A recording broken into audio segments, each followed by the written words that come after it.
Quand vous voyagez au Japon, il est possible que vous subissiez des imprévus. Parmi ces imprévus sont les catastrophes climatiques ou en étant un peu plus douce en employant ces termes-là, des imprévus du climat. Par exemple, les pluies ou la canicule. Beaucoup de personnes le savent et je l'ai même énoncé dans la vidéo pour savoir quand partir au Japon. Quand vous êtes en juillet, vous avez eu une partie de la saison des pluies. Avec le changement climatique, même en 2023, cette saison des pluies peut être décalée par rapport à l'habitude. Avant, vous disiez souvent que c'était en juin, mais maintenant, ça peut arriver jusqu'en juillet. Mais pourquoi il est important de savoir quand est la saison des pluies? Parce que quand vous êtes habitué à entendre que c'est la saison des pluies, il ne faudrait pas que vous vous retrouvez dans la période où un typhon existe.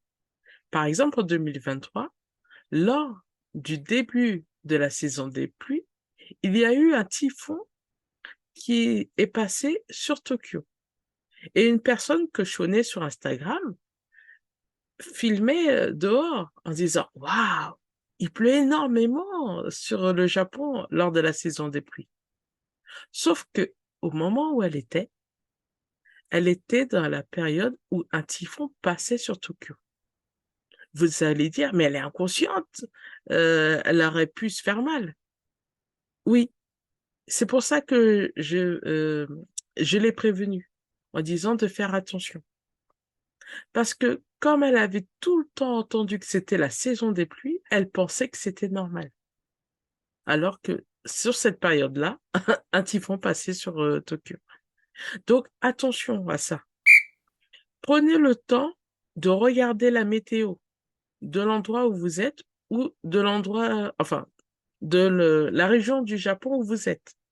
Parce que selon l'endroit où vous serez, par exemple, sans citer si vous êtes dans le Kyushu, dans le nord, sur les terres, plus il y a de pluie, plus vous êtes sujet au glissement de terrain. Plus la région est, comment ça s'appelle? On va pas dire chaleureuse, où il fait chaud, plus la température est élevée, plus vous êtes sujet au typhon. L'avantage des typhons, c'est que, on va pas dire toute l'année, mais selon les périodes, il y a des avertissements qui sont faits. Mais si vous faites pas attention à la télé, à la météo, vous mettez pas les alertes, vous vous enregistrez pas pour recevoir des alertes spécialement météo, vous allez pas avoir la bonne information au bon endroit, au bon moment. Et si vous n'avez pas l'information au bon moment, vous risquez d'avoir des problèmes qui peuvent être très graves.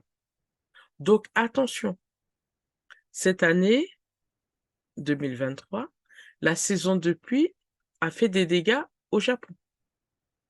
Elle a fait aussi des dégâts en Corée du Sud. Et ce serait bête que vous, en vacances, vous subissiez ces dégâts simplement parce que vous n'avez pas prêté attention aux alertes qui existent. Maintenant, je vais vous parler de la deuxième alerte qui est importante à voir, c'est la canicule. Comme dans la vidéo sur les quand partir au Japon, je vous l'ai mentionné, juillet, c'est le moment où il fait à la fois chaud et humide.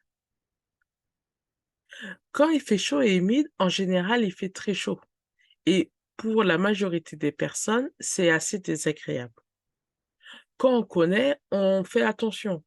On sait qu'on va se balader toujours avec une petite un petit mouchoir.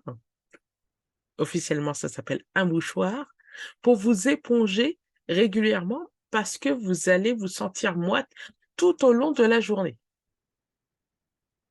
Mais, arrivé à un certain moment, il va avoir le problème de l'hydratation, en même temps de la chaleur et de la climatisation.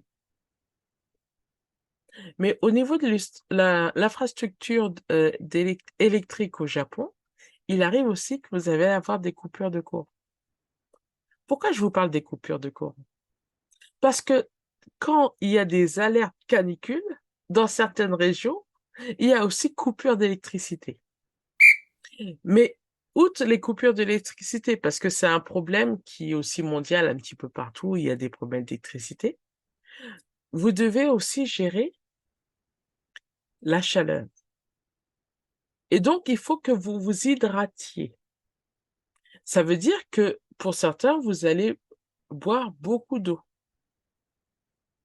Mais il faut aussi que vous, et là c'est ma recommandation, que vous buviez autre chose que de l'eau, pas de l'alcool. Autre chose que de l'eau qui vous apporte des éléments nutritifs.